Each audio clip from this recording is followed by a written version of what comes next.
রংপুরে শহীদ আবু সাঈদের কবর জিয়ারত করলেন তারেক রহমান।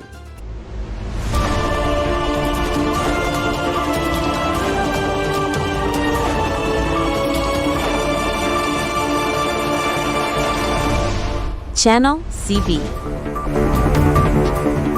ত্রয়োদশ জাতীয় সংসদ নির্বাচন সামনে রেখে দেশজুড়ে প্রচারণা জোরদার করেছে বাংলাদেশ জাতীয়তাবাদী দল বিএনপি।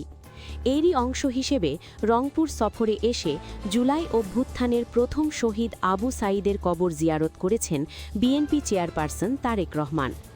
শুক্রবার সন্ধ্যা ৬টার দিকে রংপুরের পীরগঞ্জ উপজেলার বাবনপুর জাফরপাড়ায় শহীদ আবু সাঈদের কবর জিয়ারত করেন তারেক রহমান।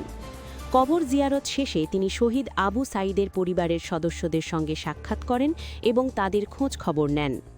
এই সময় উপস্থিত ছিলেন জেলা বিএনপির আহ্বায়ক ও পীরগঞ্জ ৬ আসনের প্রার্থী সাইফুল ইসলাম, শহীদ আবু সাঈদের পিতা মকবুল হোসেন সহ পরিবারের সদস্যরা এবং স্থানীয় বিএনপি নেতৃবৃন্দ।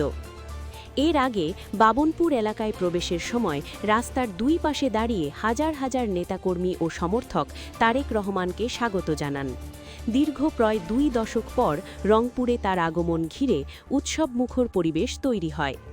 কবর জিয়ারত শেষে তারেক রহমান রংপুর কালেক্টরেট ঈদগাহ মাঠে আয়োজিত বিভাগীয় নির্বাচনী জনসভায় যোগ দিতে রওনা হন। বিকেল থেকেই জনসভাস্থল কানায় কানায় পূর্ণ হয়ে ওঠে।